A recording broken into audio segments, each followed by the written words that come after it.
Hello friends, मैं अभी मौर्य आप लोगों का एक बार पुनः स्वागत करता हूं अपने इस यूट्यूब फैमिली में।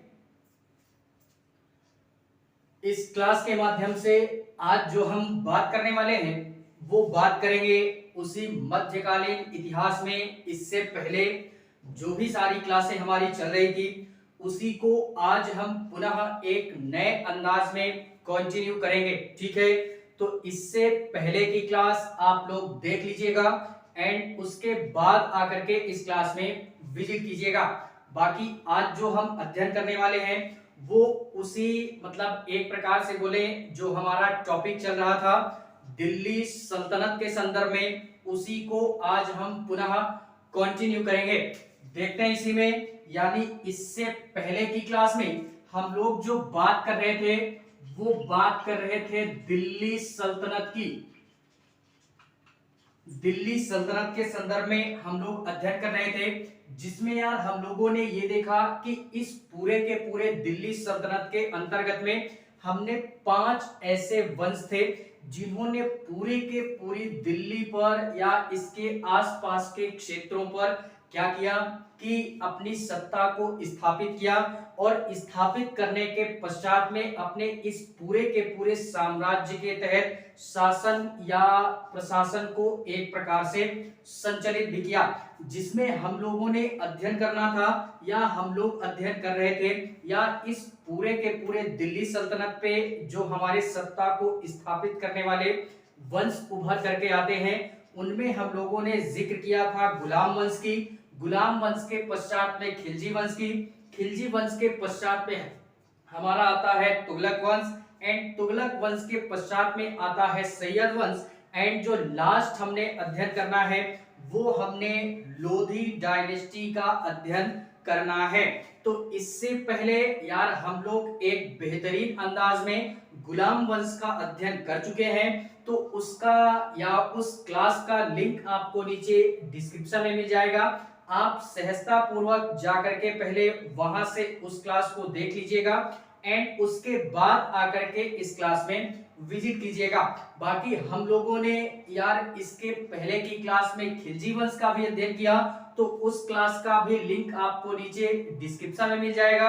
आप सहजता पूर्वक वहां से भी जाकर के उन सारी क्लासों का भरपूर आनंद ले सकते हैं। बाकी आज जो हम अध्ययन करेंगे वो उसी खिलजी वंश को आज हम पूर्णतः कंप्लीट करने का प्रयास करेंगे। ठीक है, तो देखते हैं इस पूरे के पूरे खिलजी वंश के संदर्भ में ऐसी कौन कौन सी बातें थी। फिलहाल में हम लोग यार काफी सारी बातों का जिक्र कर चुके हैं आपके साथ में जो कि खिलजी वंश से संबंधित था। ठीक है, लेकिन फिर भी जो भी सारी चीजें हमारी रह जाती हैं इस खिलजी डायनेस्टी से रिलेटेड, उन तमाम सारी बातों का जिक्र आज हम आपके साथ में इस क्लास के माध्यम से करेंगे। ठीक है, तो क्लास में भरपूर एकाग्रता के साथ में बने रहिएगा मेरे साथ में और धीरे धीरे देखते चलेंगे इस पूरे के पूरे मध्यकालीन इतिहास को और आनंद लेते रहेंगे। आनंद के साथ में देखते हैं इस पूरे के पूरे खिलजी वंश में कि कौन कौन सी घटनाएं हमारी घटित होती हैं इस खिलजी वंश के दौरान में, या इनके शासन और प्रशासन के संदर्भ में ऐसे कौन कौन से शासक थे जिन्होंने दिल्ली सल्तनत पे अपनी सत्ता को स्थापित किया और सत्ता को स्थापित करने के पश्चात में कई ऐसे सुल्तान थे, कई ऐसे सुल्तान हुए हमारे इस पूरे के पूरे खिलजी वंश में जिन्होंने अपनी सत्ता को स्थापित करने के पश्चात में काफी सारे कार्य किए और काफी सारे साम्राज्य का विस्तार भी किया। ठीक है, तो क्लास में बने रहिएगा और आनंद लेते रहिएगा मेरे साथ में। देखते हैं इसी में दिल्ली सल्तनत में जो हमने अध्ययन करना था वो हम अध्ययन कर रहे थे खिलजी वंश के संदर्भ में, यानी इसी का अध्ययन हम कर रहे थे। ठीक है, और इसमें हम लोगों ने काफी सारा जिक्र किया था आपके साथ में, तो उस क्लास को भी पहले अटेंड कर लीजिएगा जिसका लिंक आपको नीचे डिस्क्रिप्शन में मिल जाएगा। आप वहां से जाकर के पहले इससे पहले वाली क्लास देख लीजिएगा। बाकी आज जो हम बात करेंगे जो भी सारी चीजें हमारी और बचती हैं इस खिलजी वंश के संदर्भ में, उसी को आज हम पूर्णतः कंप्लीट करेंगे और आनंद लेते हैं और मजा भी मारेंगे थोड़ा सा। क्या होता है इसी में कि खिलजी वंश में आज जो हम टॉपिक को टच करने वाले हैं, वो जो मैं बात करूंगा आज हम बात करने वाले हैं किसके संदर्भ में। यहाँ पे हम थोड़ा खिलजी वंश के मतलब इस वंश से संबंधित या जो भी हमारे सुल्तान हुए खिलजी वंश के, उन्होंने अपने साम्राज्य के दौरान में अपने सत्ता को स्थापित करने के पश्चात में या अपने पूरे के पूरे प्रशासनिक व्यवस्था को स्थापित करने के पश्चात में कई सारे कार्य किए, कई सारे सुधार भी किए और तमाम ऐसा जिक्र भारतीय इतिहास में किया गया है इतिहासकारों के द्वारा, जो कि यार हमारे अध्ययन के दृष्टिकोण से बेहद आवश्यक तो होता ही है, लेकिन आवश्यक होने के साथ साथ में जो भी सारी चीजें हमारी अध्ययन के दृष्टिकोण से महत्वपूर्ण होंगी, हम केवल और केवल उन्हीं का जिक्र यहाँ पे करेंगे। बाकी और अध्ययन में ज्यादा सहजता महसूस हो, ज्यादा पढ़ने के इच्छुक हैं, तो यार एक बुक का अध्ययन आप स्वयं अपनी सहजता के अनुसार कर लीजिएगा, ठीक है। बाकी आज जो हम देखते हैं वो यहाँ पे जो मैं टॉपिक देखने वाला है, वो टॉपिक हम देखेंगे कि खिलजी वंश के कुछ हमारे ऐसे सुल्तान थे, कुछ क्या यार पूरे के पूरे खिलजी वंश में हमारा एक ही प्रमुख शासक होता है जिसको हम लोग अलाउद्दीन खिलजी के नाम से जानते हैं। बहुत ही टैलेंटेड शासक था, बहुत ही बुद्धिजीवी शासक था और बहुत ही एक प्रकार से बोले इसकी तारीफ में जितने भी शब्द अगर मैं बोलूं वो सारे के सारे शब्द कम पड़ जाते हैं अलाउद्दीन खिलजी के संदर्भ में, ठीक है। इसने काफी सारे कार्य किए। इसके पश्चात में भी दो तीन शासक हमारे और आते हैं जिनको हम लोग अध्ययन करेंगे, यानी आता है शिहाबुद्दीन शाह आता है, उसके पश्चात में मुबारक शाह खिलजी आता है, उसके पश्चात में नसीरुद्दीन फिरोज खां ऐसे करके हमारा आता है। काफी सारे शासक आते हैं, लेकिन अलाउद्दीन के कंपैरिजन में या अलाउद्दीन की तुलना हम किसी भी अन्य खिलजी के सुल्तान से नहीं कर सकते हैं। यह एक ऐसा सुल्तान था जिसने पूरे के पूरे उत्तर भारत में या एक प्रकार से बोले दिल्ली सल्तनत पे तो इसने सत्ता को स्थापित भी किया। इसके पश्चात में इसने अपने साम्राज्य का विस्तारीकरण भी किया, यानी पूरे के पूरे दक्षिण भारत में भी या दक्षिण की सीमाओं तक भी दिल्ली सल्तनत का क्या किया या दिल्ली की जो भी हमारी सीमाएं थी उसका विस्तारीकरण करने का जो श्रेय जाता है वो अलाउद्दीन खिलजी को ही जाता है, ठीक है। तो आज जो हम बात करने वाले हैं वो पूरी की पूरी क्लास हमारी इससे पहले की भी इसी पे यानी इसी सुल्तान पे बेस्ड थी। आज भी हम इसी के ऊपर ही अध्ययन करेंगे और कुछ अगर हमको एक प्रकार से बोले समय बचता है तो हम अन्य सुल्तानों की भी चर्चा कर देंगे थोड़ी सी, जो कि हमारे अध्ययन के दृष्टिकोण से उतना महत्वपूर्ण तो है नहीं, लेकिन फिर भी हमारी एक स्वयं की बौद्धिक क्षमता विकसित होगी तो हम थोड़ा सा जिक्र अन्य सुल्तानों की भी करेंगे, ठीक है। देखते हैं इसी में, यानी खिलजी वंश में हम लोगों ने जो अध्ययन करना है आज की क्लास में वो थोड़ी सी चर्चा हम कर देंगे इस खिलजी वंश के पूरे खिलजी वंश में। यानी जब खिलजी वंश का शासन था तो इनके साम्राज्य में या इनके पूरे के पूरे वंश के दौरान में यानी जो राजस्व की व्यवस्था थी, राजस्व व्यवस्था का जिक्र करेंगे। राजस्व बोले तो जो भी हमारा कर था, टैक्स था, टैक्स का क्या मतलब प्रावधान था उसका जिक्र करेंगे। एंड इसी के पश्चात में अगर और जिक्र करें तो हम लोग ये देख लेंगे कि इनके समय में जो भी हमारी सैनिक व्यवस्था थी या जो भी हमारी सैन्य व्यवस्था थी इस पूरे के पूरे खिलजी वंश के दौरान में वो कैसी थी। एंड इसी के पश्चात में अगर हम और जिक्र करें तो सैनिक व्यवस्था के संदर्भ में थोड़ी सी हम जिक्र कर देंगे कि इनके समय में बाजार की कैसी व्यवस्था थी। बाजार व्यवस्था के संदर्भ में भी हम लोग अध्ययन करेंगे कि अलाउद्दीन खिलजी के समय में या इस पूरे के पूरे खिलजी वंश के समय में इनका जो मार्केटिंग का सिस्टम था जो भी इनकी बाजार का व्यवस्था थी, बाजारू व्यवस्था, वो कैसी थी उसका अध्ययन करेंगे। एंड इसी के पश्चात में अगर मैं और जिक्र करूं तो इसी में हम जो लास्ट अध्ययन करेंगे वो लास्ट में जिक्र कर दूंगा थोड़ा सा किसकी, यानी लास्ट में इसी में जिक्र कर देंगे कि ये अपने साम्राज्य का विस्तार कहां तक करता है। यानी साम्राज्य विस्तार के संदर्भ में हम अध्ययन करेंगे कि इस पूरे के पूरे खिलजी वंश के दौरान में इनका जो साम्राज्य था या दिल्ली की जो भी हमारी सीमाएं थी, इस पूरे के पूरे दिल्ली सल्तनत का हमारे विस्तारीकरण कहां तक किया, किसने किया और कब किया। आज हम पूर्णतः जो बात करेंगे इस क्लास के माध्यम से वो इन्हीं सारे टॉपिकों को आज हम टच करेंगे और इतने बेहतरीन अंदाज में इन टॉपिकों को टच करेंगे कि अगर किसी भी प्रकार का कोई प्रश्न बनता है तो वो जाना नहीं चाहिए, केवल और केवल क्या होगा कि अपनी एकाग्रता के साथ में स्वयं की थोड़ी सी बुद्धिजीविता विकसित कीजिएगा। ठीक है, देखते हैं इसी में सर्वप्रथम अगर हम लोग बात करें तो हम लोग यार यहीं से बात करते हैं, इसको बाद में ही देखेंगे। ठीक है, साम्राज्य का जो भी विस्तार था बाद में ही देखेंगे। सबसे पहले हम यहीं से बात करते हैं अपनी कि इनका जो राजस्व का या एक प्रकार से बोले तो जो टैक्स का सिस्टम था वो कैसा था।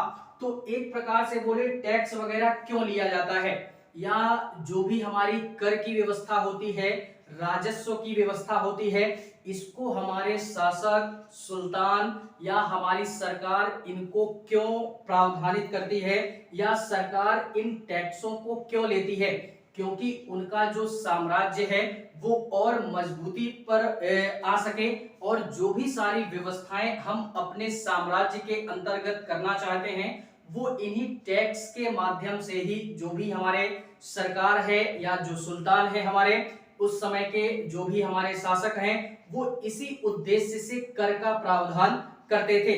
और आज अगर हम वर्तमान की स्थिति में बात करें तो टैक्स का प्रावधान इसी कारणवश किया जाता है कि जो भी हमारी सरकार है उसके द्वारा जो भी हमारे विभिन्न विभाग बनाए गए, विभिन्न जो भी हमारे सारे कार्य करने हैं, उन सारे कार्यों का परिसंचालन करने के लिए हमारे टैक्स अर्थात कर या राजस्व की व्यवस्था पूरे देश के अंतर्गत की जाती है, जिससे कि सरकार हमारी आसानी पूर्वक सारे कार्यों को बेहतरीन ढंग से संचालित भी करती है और सारे कार्यों को एक प्रकार से हर एक व्यक्ति के संदर्भ में जो भी सारी व्यवस्थाएं अपने देश के अंतर्गत में लागू करवानी है या जो भी सारे कार्य करने हैं वो इन्हीं टैक्स के पैसों से ही हमारी सरकार करती है।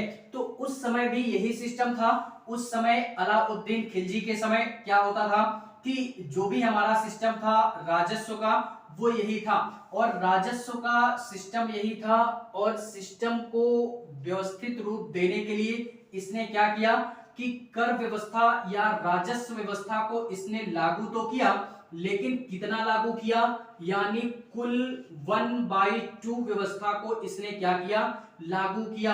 1/2 का कहने से तात्पर्य यह है कि 50% क्या होगा, राजस्व हमारे पास में अर्थात सुल्तान को देना होगा ही होगा, जिसको हम राजस्व के तौर पे या टैक्स के तौर पे वसूलेंगे। इससे पहले के जो शासक थे उनके समय में अगर राजस्व व्यवस्था की बात करें तो जो भी कर लिया जाता था वो 1/3 लिया जाता था। 1/3 से तात्पर्य है अर्थात 32-33% होगा हमारे हिसाब से। ठीक है, तो ये 1/3 लिया जाता था, यानी जो भी हमारी भूमि होती थी लोगों के पास में या जो भी आम जनता होती थी उनके ऊपर अगर टैक्स लेना होता था तो अलाउद्दीन खिलजी के समय में 1/2 अर्थात आधा लिया जाता था, लेकिन इससे पहले के शासकों के द्वारा या सुल्तानों के द्वारा 1/3 लिया जाता था। और वो कैसे लिया जाता था कि जो भी हमारी आम जनता होती थी उसमें यार उनके जो मतलब उनके पास में जो भूमि वगैरह होती थी उस भूमि पर जो भी अनाज वगैरह उपजाया जाता था उस अनाज के उस भूमि से उपजे हुए अनाज का टोटल जितना भी होता था उसका 1/3 हमारे इससे पहले के शासक कर के रूप में लेते थे या टैक्स के रूप में वसूलते थे। लेकिन जैसे ही ये हमारे एक प्रकार से बोले दिल्ली सल्तनत के संदर्भ में खिलजी वंश में अलाउद्दीन जी आते हैं, तो अलाउद्दीन जी क्या करते हैं कि ये 1/2 कर देते हैं, यानी जो भी भूमि से हमारा अनाज पैदा होगा तो उस पूरे के पूरे अनाज में से हमारा जो आधा होगा, यानी कुल अनाजों का 1/2 अर्थात 50% आपको क्या करना पड़ेगा, आपको एक प्रकार से बोले तो कर के रूप में देना पड़ेगा सुल्तान को। तो इसने कुछ ज्यादा ही लगा दिया, क्योंकि यार 1/3 तो थोड़ा सा ठीक था, लेकिन ये जैसे ही आता है ये आधा कर देता है, तो ये थोड़ा सा ज्यादा कर देता है। और ज्यादा क्यों करता है, क्योंकि इसको अपने साम्राज्य को और मजबूतीकरण प्रदान करना था और आमदनी अपनी थोड़ा सा ज्यादा बढ़ानी थी। इस कारणवश ये इस प्रकार के कार्य करता है। और फिलहाल में और भी कई सारे कार्य करता है। ये तो टैक्स के संदर्भ में हो गया। इसी के पश्चात में ये और ये करता है कि ये अपने समय में 2 नए कर का प्रावधान और करता है। ऐसा क्यों? ऐसा इस कारणवश कि इसके अपने साम्राज्य में या इसके अपने शासन काल के दौरान में इसकी जो आमदनी है वो और बढ़ सके, इसका जो खजाना है वो और बढ़ सके। इस संदर्भ में इसने अपने शासन काल के दौरान में क्या किया कि 2 नए कर लगाए। कौन कौन से? एक था हमारा कौन सा? एक था हमारा चरी कर के नाम से जानते हैं या चराई कर बोल देते हैं। 2 कर इसने या 2 राजस्व व्यवस्था, राजस्व या कर व्यवस्था को इसने क्या किया? लागू किया। लागू किया। कौन कौन सा? एक था हमारा चराई कर, चराई कर, एंड दूसरा था हमारा घरी कर, घरी कर या जिसको हम लोग माकान कर के नाम से जानते हैं। अब ये जो चराई कर होता था ये क्या होता था यार, एक प्रकार से बोले तो उस समय ये थोड़ा सा जो सुल्तान था अलाउद्दीन खिलजी, ये यार एक प्रकार से बोले तो कुछ ज्यादा ही अपने मन मुताबिक या अपने अनुसार सत्ता को स्थापित किया। क्योंकि हम लोगों ने क्लास की स्टार्टिंग में अध्ययन किया कि यह एक ऐसा शासक था दिल्ली सल्तनत का कि इसने अपनी इच्छा के अनुसार एक प्रकार से बोले तो शासन व्यवस्था को परिसंचालन करने का प्रयास करता है और शासन व्यवस्था को चालू भी करता है। इस्लाम धर्म के अनुसार इसने कभी भी अपनी सत्ता को ना ही स्थापित किया और ना ही शासन व्यवस्था को इसने क्या किया, चालू किया। क्योंकि इसने ना ही सुल्तान पद की उपाधि धारण की और ना ही खलीफा से अनुमति ली और ना ही किसी भी प्रकार की इस्लामिक परंपरा के अनुसार अपनी क्या किया, सत्ता को स्थापित किया। तो इसी कारणवश ये अपने मन मुताबिक कार्य करता था अपने शासनकाल के दौरान में, जिस कारणवश संपत्ति और इसकी बढ़ सके, आमदनी इसकी बढ़ सके, जिससे कि इसका साम्राज्य और मजबूत हो सके। इस कारणवश इसने अपने शासन काल के दौरान में 2 नए कर लगाए, जिसको हम लोग चराई कर या और दूसरा घरी कर या माकान कर के नाम से जानते हैं। चराई कर ऐसा कर होता था कि उस समय आम जनता के पास में जो भी हमारे पशु वगैरह होते थे या जो भी हमारे दुधारू पशु वगैरह होते थे, तो उनको चराने के लिए उस समय के लोगों के पास में कुछ चारागाह होते थे या कुछ ऐसे क्षेत्र होते थे, मैदान होते थे चारागाह टाइप के, जहां पे वो दुधारू पशुओं के लिए चारा वगैरह बोते वगैरह थे या उन पशुओं को चराते थे। तो उस चारागाह वाले क्षेत्र पर भी अलाउद्दीन खिलजी ने क्या किया, एक कर लगाया जिसको चराई कर के नाम से जानते हैं। इससे भी क्या हुई, अलाउद्दीन खिलजी की संपत्ति और थोड़ा सा विकसित हुई या एक प्रकार से बोले तो उसके टैक्स में या राजस्व में इजाफा हुआ। ठीक है। एंड इसी के पश्चात में आता है घरी कर या माकान कर। ये एक प्रकार से ऐसा कर होता है कि आम जनता जहां पे भी रहती थी, अपने घर में अपने मकान में रहते थे, तो जहां पे भी लोग रहते थे उन लोगों के निवास स्थान पर भी अलाउद्दीन खिलजी के द्वारा एक कर लगाया गया जिसको हम लोग घड़ी कर या माकान कर के नाम से जानते हैं। तो इस प्रकार से भी उसने अपने शासनकाल के दौरान में अपनी संपत्ति को इजाफित करने का प्रयास किया, जो कि एक प्रकार से उसने नाम दिया था कि हम राजस्व के रूप में इस संपत्ति को वसूल रहे हैं। ठीक है, तो एक प्रकार से बोले ये फालतू का ही कर था, जो कि आम जनता के लिए ये थोड़ा सा कठिनाई पूर्वक था और एक प्रकार से कठोरता पूर्वक कर भी था। ठीक है, तो राजा के लिए तो बेहतर था, लेकिन आम जनता बेचारी इससे क्या होती थी, मारी जाती थी। एंड इसी के पश्चात में उसने राजस्व व्यवस्था को और यानी संपत्ति और प्राप्त हो सके, इस कारणवश उसने क्या किया कि जो उसके आसपास का या दिल्ली के आसपास का जो भी क्षेत्र होता था, वो धीरे धीरे करके दिल्ली के आसपास के जो भी भूमि थी उसकी नपाई करवाने लगा। नपाई क्यों करवाने लगा? नपाई इस कारणवश करवाने लगा कि अब जो भूमि, जो भी व्यक्ति यहाँ पे भूमि खरीदेगा या आकर के रहेगा, तो भूमि वगैरह सारी नापी जोखी है, तो अब यहाँ पे भी निश्चित रूप में यहाँ से भी लगान वसूला जाएगा। ठीक है, तो जो भी हमारा एक प्रकार से राजस्व की व्यवस्था थी वो दिल्ली के आसपास के क्षेत्रों में भी लागू कर दी गई भूमि की नपाई के पश्चात में। और पूरे के पूरे दिल्ली सल्तनत का यह एक ऐसा सुल्तान था भारतीय इतिहास में कि इसने भूमि की पैमाइश करने के पश्चात में लगान व्यवस्था को क्या कर दिया, लागू कर दिया नापने के पश्चात में। ठीक है, तो इस तरीके से इसने काफी सारे प्रयास किए अपने साम्राज्य का मजबूत बनाने के लिए, कई सारे कर लगाए और काफी सारा प्रयास किया जिससे कि उसकी संपत्ति में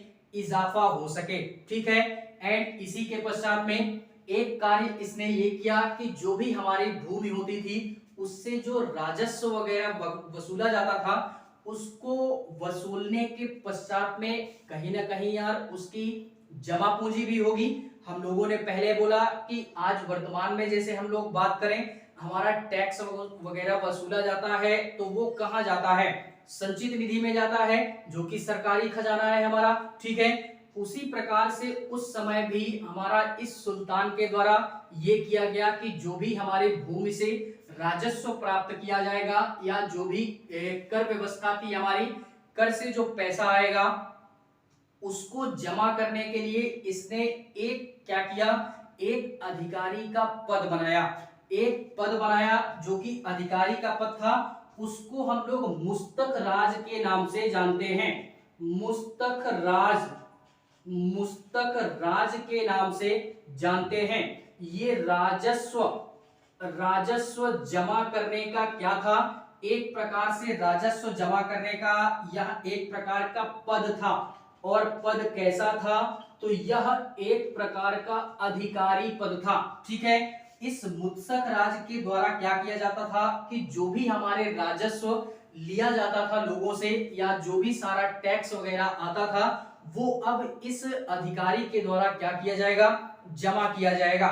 और इसके ऊपर काफी सारा बर्डन हो जाता था, तो जिस कारणवश इस अधिकारी के द्वारा भी एक नया विभाग बनाया गया इसी राजस्व को जमा करने के लिए, जिसको हम दीवाने मुत्सक राज के नाम से जानते हैं। किस नाम से जानते हैं, इसको भी याद रखिएगा कि दीवाने मुत्सक राज के नाम से जानते हैं। दीवाने मुत्सक राज के नाम से जानते हैं। ठीक है, इसके द्वारा क्या किया जाने लगा कि राजस्व को जमा किया जाने लगा। यह एक प्रकार से नया विभाग था, बाकी कार्य दोनों का सेम ही था। ठीक है, तो इस प्रकार से अलाउद्दीन खिलजी के समय में या एक प्रकार से बोले तो इस पूरे के पूरे खिलजी वंश के संदर्भ में जो भी राजस्व की व्यवस्था थी वो कुछ इस प्रकार से थी कि अपने शासन काल के दौरान में उसने अर्थात अलाउद्दीन खिलजी ने तमाम सारी व्यवस्थाएं की जिससे कि उसका साम्राज्य भी और मजबूत बन सके।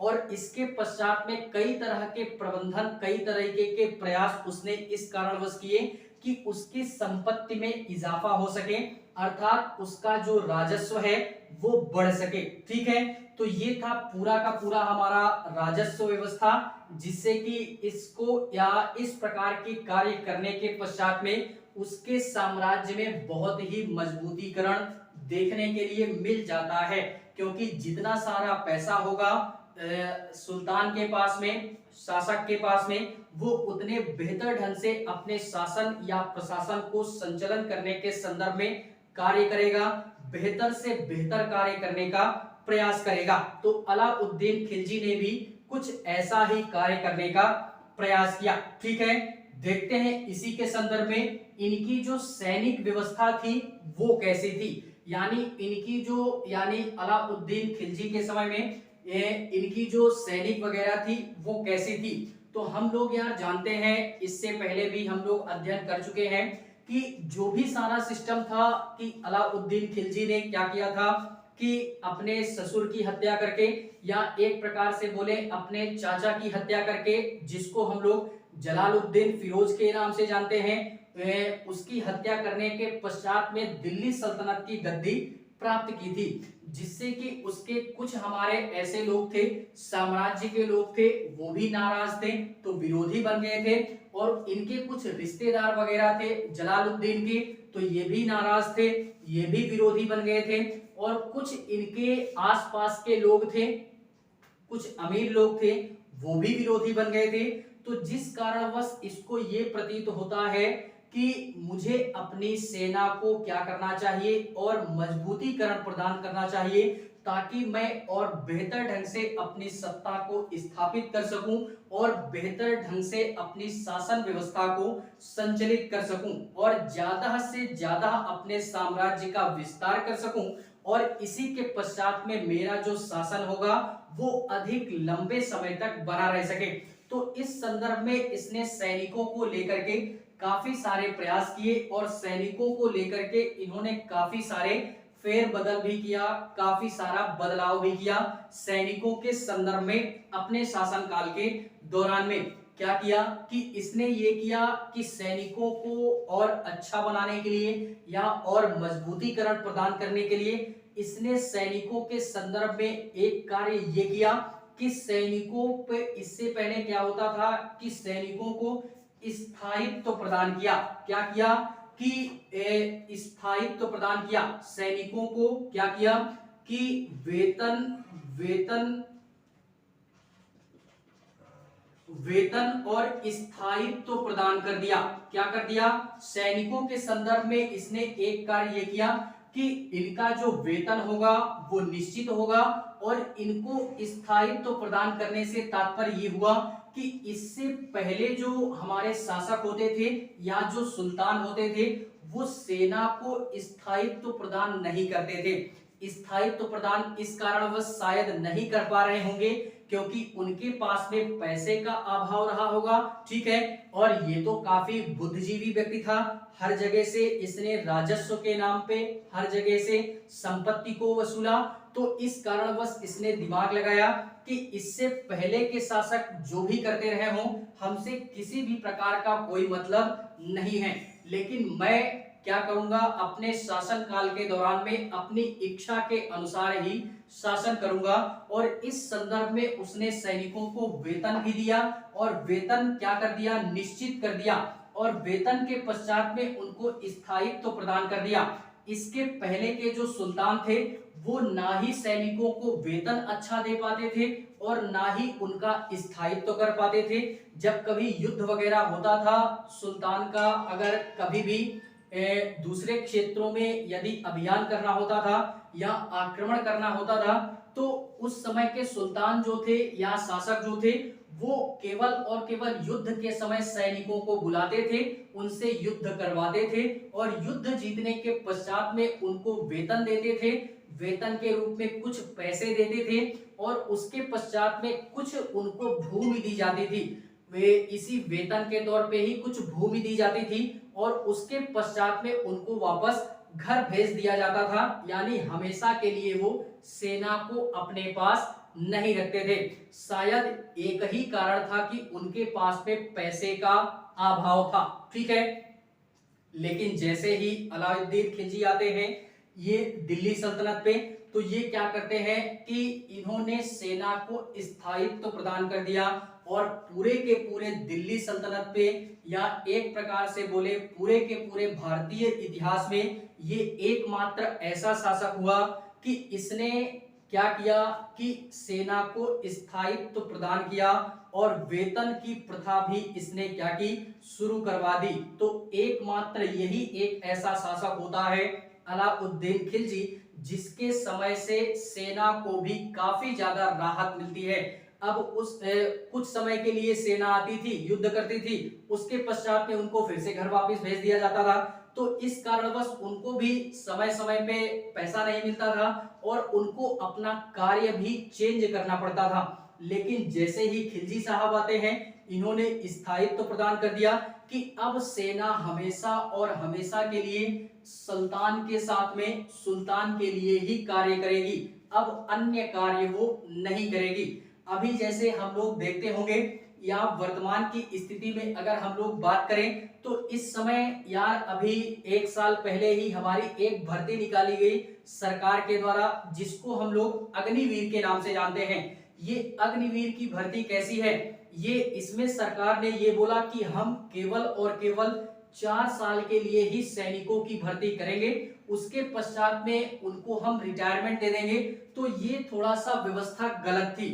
इसी प्रकार की व्यवस्था प्राचीन समय में अन्य सुल्तानों के समय में थी, लेकिन जैसे ही अलाउद्दीन खिलजी आते हैं तो इन्होंने हमेशा के लिए कह दिया कि अब जो सेना होगी वो हमेशा के लिए सुल्तान के लिए ही कार्य करेगी, ठीक है। जिससे कि उनको मासिक वेतन भी दिया जाने लगा और वेतन उनका एक प्रकार से निश्चित कर दिया गया कि इतना वेतन हम सैनिकों को देंगे, ठीक है। और इसी के पश्चात में उनको स्थायित्व भी दे दिया गया कि अब सेना स्थिर रूप से केवल और केवल सुल्तान के लिए ही कार्य करेगी, ठीक है। तो ये पहला ऐसा शासक था जिसने ऐसा कार्य किया, इसको भी हमने क्या करना है, याद रखना है। एंड इसी के पश्चात में सेना के लिए काफी सारी चीजें की गई।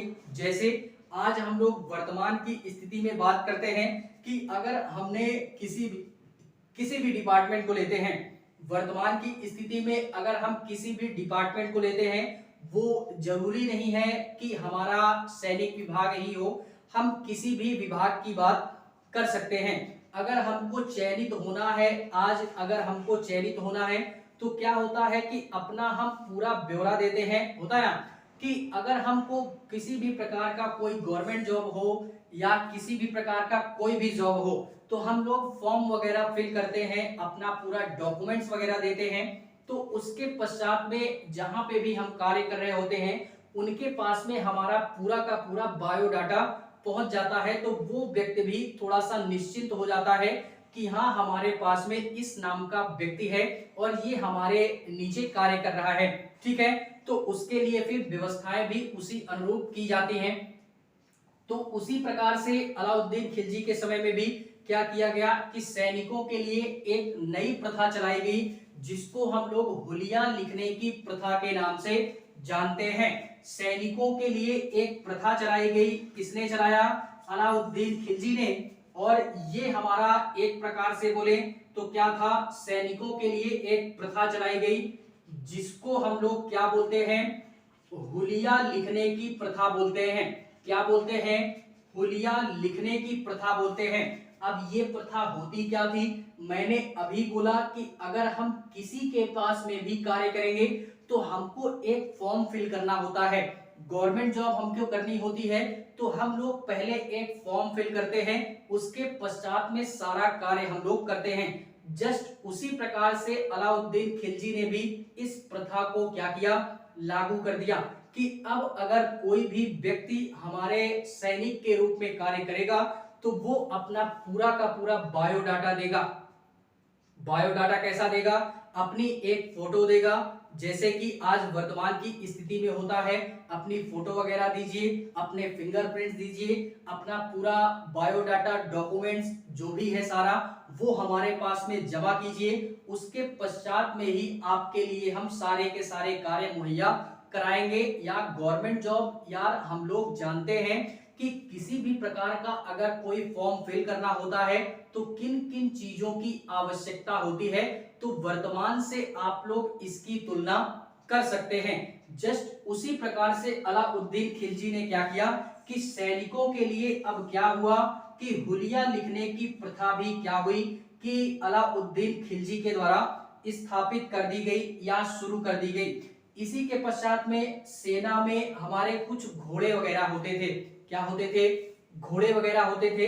तो उन घोड़ों की पहचान के लिए भी क्या होता था कि आज तो वर्तमान में यार घोड़े वगैरह ये सारा प्राचीन, एक प्रकार से बोले प्राचीन सिस्टम हो गया कि हाथी घोड़े या जो भी सारे हमारे जानवर होते थे इन पे लोग पहले आक्रमण वगैरह करते थे, युद्ध वगैरह करते थे। आजकल हाईटेक टेक्नोलॉजी, आजकल काफी सारी चीजें डेवलप हो चुकी, बड़ी बड़ी मिसाइलें, बड़ी बड़ी हाईटेक मिसाइलें हमारी आ गई, बड़े बड़े तोप वगैरह, फाइटर जेट वगैरह। तो आजकल इनसे हमारा क्या होता है, किसी भी बाहरी क्षेत्र में आक्रमण वगैरह होता है। ये थोड़ा सा आज हम नए तरीके में या डेवलप कर रहे हैं, जिस कारणवश इन सारी चीजों की व्यवस्था आज हो चुकी है। लेकिन उस समय इन सारी व्यवस्थाओं का अभाव था, जिस कारणवश जो सुल्तान थे, सुल्तान होते थे, वो हाथी घोड़े इन्हीं पर ज्यादातर क्या करते थे, आक्रमण वगैरह या दूसरे क्षेत्र पर अभियान पर जाते थे। तो कुछ घोड़े वगैरह भी इनके सैनिकों के या अपने तबेले में शामिल करते थे, अपने सैन्य व्यवस्था में घोड़ों को भी शामिल किया जाता था। तो जो घोड़े सैनिकों के अंतर्गत में शामिल होते थे उनके नस्ल की पहचान की जा सके, उनकी नस्ल के साथ साथ में उनकी अच्छी देखरेख की जा सके, इस संदर्भ में घोड़ों के लिए भी अच्छी व्यवस्था हमारे अलाउद्दीन खिलजी के समय में की गई थी कि घोड़ों की भी पहचान हमारी अच्छी तरीके से की जा सके कि कौन सा घोड़ा किस नस्ल का है और इसकी पहचान किस तरीके हम कर सकते हैं, इसकी अच्छी से अच्छी व्यवस्था हम इसके लिए कर सकते हैं।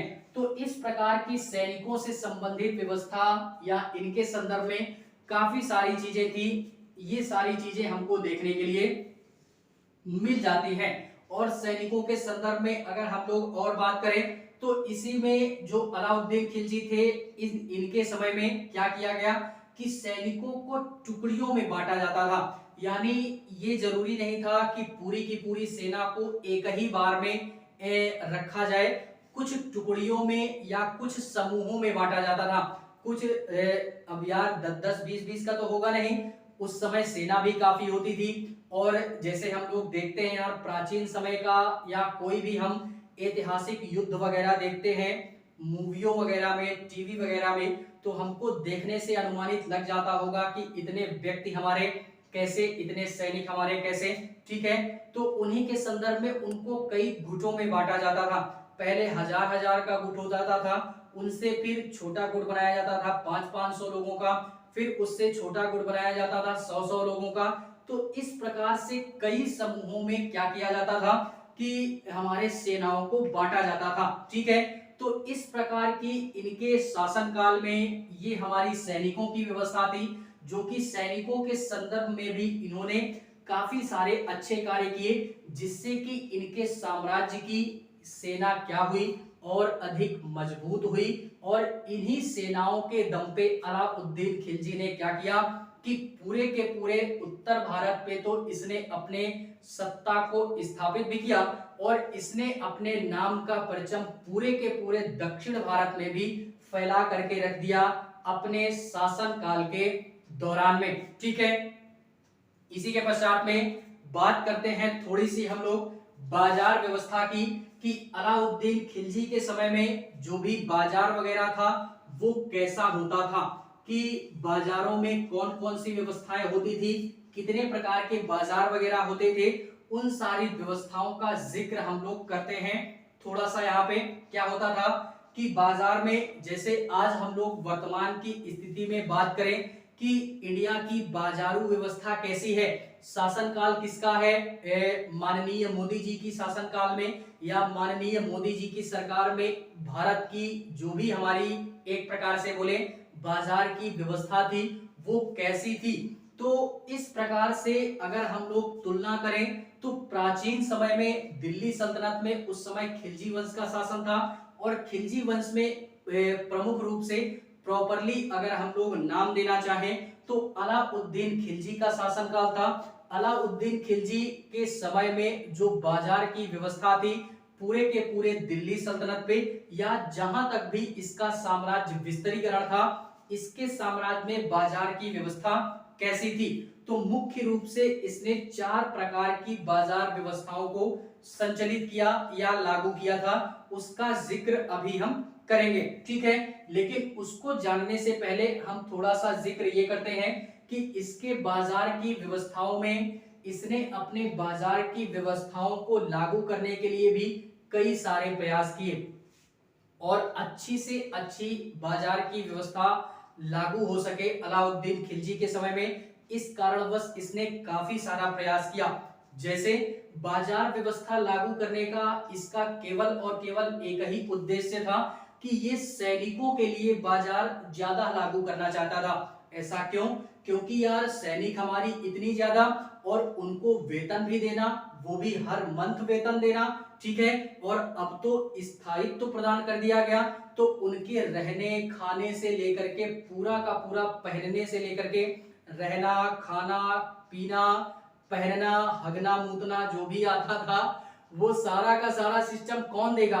वो सारा का सारा सिस्टम शासक ही देखेगा, सुल्तान ही देखेगा। तो इस संदर्भ में उसने बाजार में ऐसी व्यवस्था को संचालित किया कि बाजार में जो भी सारी व्यवस्थाएं होंगी वो सैनिकों के लिए ज्यादा होंगी, ताकि सैनिकों की जो भी हमारी रोजमर्रा की वस्तुओं की चीजें होंगी वो हमारी आसानी पूर्वक मिल जा सके, जो कि सैनिक आराम से उन सारी वस्तुओं को खरीद सकें और खरीदने के पश्चात में उनका उपयोग कर सकें। और इतना ही नहीं, इसका अलाउद्दीन खिलजी का जो शासनकाल था वो पूरे 20 वर्षों का शासनकाल था, और इस पूरे के पूरे 20 वर्षों के शासनकाल में अलाउद्दीन खिलजी के समय इसने बाजार में ऐसी व्यवस्था लागू की कि इसके समय में पूरे 20 वर्ष के दौरान में ना ही सामानों की एक प्रकार से बोले वस्तुओं के ना ही दाम बढ़े कभी, और ना ही कभी दाम घटे। 20 वर्षों के दौरान में इसने क्या किया कि सारी की सारी वस्तुओं पर, चाहे कोई भी वस्तु हो, सबका मूल्य स्थिर कर दिया कि आज अगर इस वस्तु का मूल्य इतना है तो आगे चल के भी इस वस्तु का मूल्य इतना ही होगा। पूरे के पूरे 20 वर्ष के दौरान में इसके शासनकाल में कभी भी किसी भी चीज की वस्तु का मूल्य नहीं बढ़ा। ऐसा क्यों? ऐसा इसी कारणवश क्योंकि सैनिकों को जो है सस्ती से सस्ती चीजें मिल सके, क्योंकि सैनिक एक दो सैनिक तो थे नहीं, हजारों की तादाद में सेनाएं होती थी। अब उनको खाने पीने का भी देखना है, उनका हगना मूतना भी देखना है, उनको पहनने के लिए भी देखना है, तो सारी चीजें शासक या सुल्तान के द्वारा मुहैया कराना, वो भी एक प्रकार से बोले चीजों की मूल्य अगर बढ़ते रहेंगे तो इस प्रकार से सुल्तान को भी क्या करना पड़ेगा, राजस्व अर्थात टैक्स में भी बढ़ोतरी या कम करना पड़ेगा, तो काफी सारी कठिनाई हो जाती। इसी कारणवश उसने बाजार की जितनी भी चीजें थी उन सभी सामानों का मूल्य क्या कर दिया, अपने शासनकाल के दौरान में मूल्य को स्थिर कर दिया, ठीक है। जिससे कि अब सेनाएं सहजता पूर्वक अपने रोजमर्रा की चीजों का उपयोग आसानी पूर्वक कर सकती थी, और ये सुल्तान से कभी भी ऐसी मांग ना कर सके कि हमारे वेतन को बढ़ाया जाए। तो ये सारी चीजें थी जो कि बाजार व्यवस्था के संदर्भ में सैनिकों के लिए लागू की गई। लेकिन धीरे धीरे ये जो बाजार था ये आम जनता के लिए भी लागू हो जाता है, और आम जनता भी इन बाजारों से अपने जो भी सारी चीजें हैं वो उचित मूल्य पर ले सकते थे और लेते भी थे। उचित मूल्य पर क्या यार नियंत्रण हो गया था, दामों की हमारे एक प्रकार से दाम वगैरह बढ़ेंगे ही नहीं चाहे जब तक खिलजी का शासन था। तो इस संदर्भ में उसने कई सारे कार्य किए ताकि मूल्य स्थिर हो सके और बेईमानी वगैरह बाजार में ना हो सके।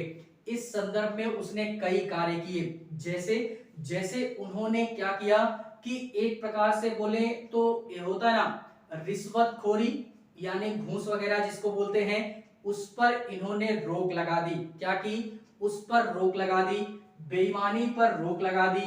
अपने बाजार व्यवस्था में एक प्रकार से बोले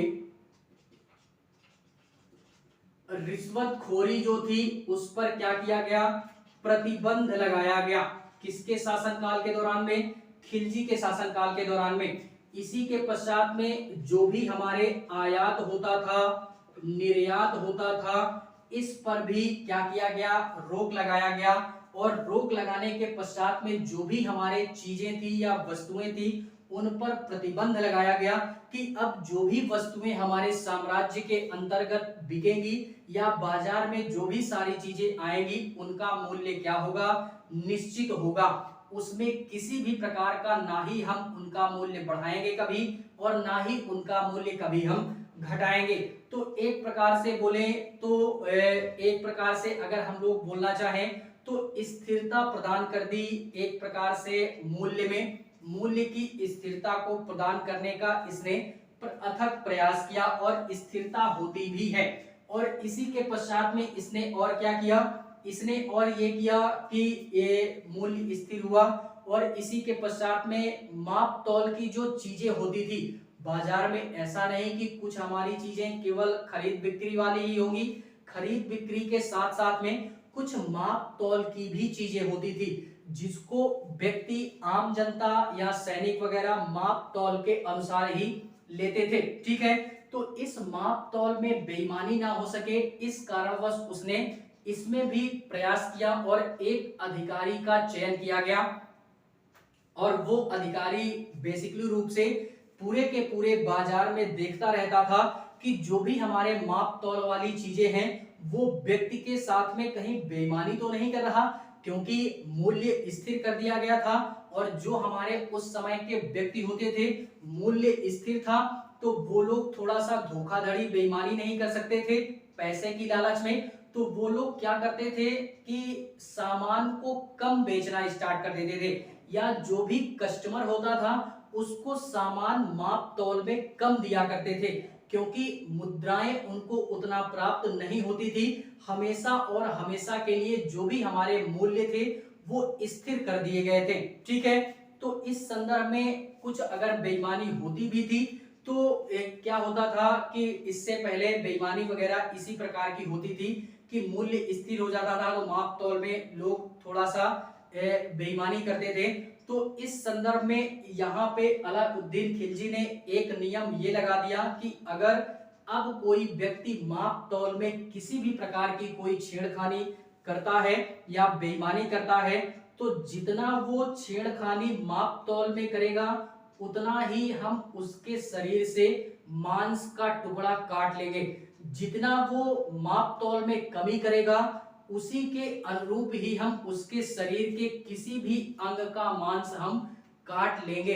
तो यह भी एक प्रकार की कठोर व्यवस्था थी बाजार के संदर्भ में, जो कि अलाउद्दीन खिलजी ने इसको अपने शासन काल के दौरान में लागू भी किया और काफी सारे लोगों ने इसको माना भी, क्योंकि अगर तनिक भी धोखाधड़ी नाप तौल में किए तो उनके शरीर के उतने मांस का टुकड़ा काट लिया जाता था। और ये सत्य बात है, ऐसा नहीं है कि केवल और केवल कहानियों या इतिहास में ही प्रचलित है। ठीक है, ऐसा अलाउद्दीन खिलजी के शासन काल में होता था। तो इस प्रकार की बाजार व्यवस्था थी जो कि काफी सारी चीजें बाजारों में होती थी। तो ये कठोरता के साथ में ये सारे नियम वगैरह लागू किए गए और बेसिकली 4 प्रकार के बाजार इसके समय में लागू होते हैं या होते हैं। पहला बाजार कौन सा था? पहला बाजार था इसका, याद रखिएगा, पहला बाजार कौन सा? खाद्यान्न बाजार। खाद्यान्न बाजार के पश्चात में वस्तुओं को निर्मित करने का बाजार, वस्तुओं को निर्मित करने का बाजार। एंड इसी के पश्चात में आता है जो भी हमारे कारीगर वगैरह होते थे उनको, या एक प्रकार से बोले तो पशुओं या दासों के लिए बाजार, दासों के लिए बाजार। एंड एक लास्ट दैनिक वस्तुओं का बाजार, दैनिक वस्तुओं का बाजार, ये चार प्रकार के बाजार हमारे देखने के लिए मिल जाते थे अलाउद्दीन खिलजी के समय।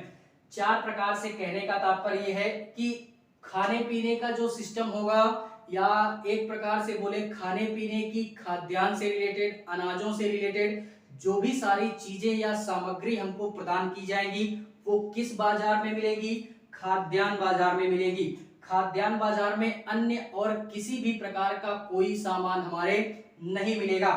वस्तुओं को निर्मित करने का बाजार, अर्थात उस समय उनके साम्राज्य में जो भी लोग हुआ करते थे वो कुछ चीजों को बनाया करते थे, या जो भी सारी चीजें उनके द्वारा निर्मित की जाती थी उनके लिए एक अलग बाजार था कि वो अपने द्वारा बनाई गई चीजों को ले जाकर के बाजार में बेच सके। ठीक है, तो जो उस समय कारीगर वगैरह होते थे, कारीगरों के पश्चात में जो भी सारे लोग उस समय के थे जो कुछ अन्य चीजों को बना करके बेचते थे, उनके लिए एक अलग सा बाजार था, जो कि उन वस्तुओं को बेचने का बाजार अलग था, जिसको हम लोग वस्तुओं को निर्मित बाजार के नाम से जानते हैं।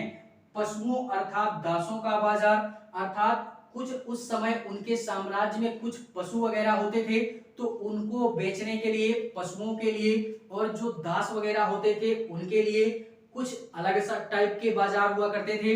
इन बाजारों में किसी अन्य चीजों की सामान या सामग्री नहीं मिलेगी, केवल और केवल जिस चीज से रिलेटेड हमारा बाजार है उसी चीज से रिलेटेड हमारा सामान वहां पे बिकेगा और मिलेगा। ठीक है, दैनिक वस्तुओं का बाजार ये एक ऐसा बाजार होता था कि आम रोजमर्रा की जिंदगी में, या रोजमर्रा की जिंदगी में जो भी हमारे व्यक्ति होते थे, एक प्रकार से बोले आम बोलचाल में एक प्रकार से बोले तो दैनिक वस्तुएं, अर्थात डेली डेली हम जिन चीजों का प्रयोग करते हैं अपने रोजमर्रा के जीवन को जीने के लिए, काफी सारी चीजों की आवश्यकताएं पड़ती हैं।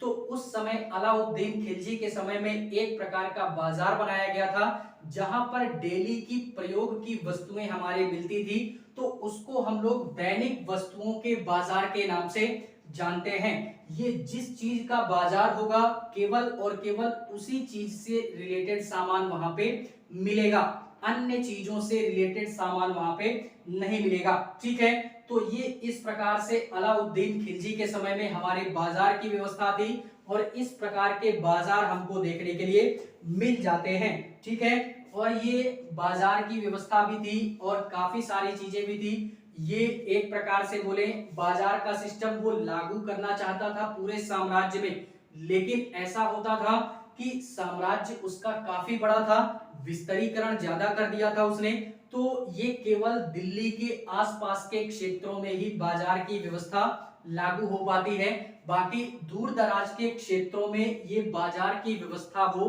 लागू नहीं कर पाता है। बाकी एक प्रकार से इस प्रकार की व्यवस्था देखने के लिए मिल जाती है, इतिहासकारों का ऐसा मानना है। ठीक है, तो इसको भी हमने क्या करना है, याद रखना है। ये थी हमारे बाजार की व्यवस्था। इसी के पश्चात में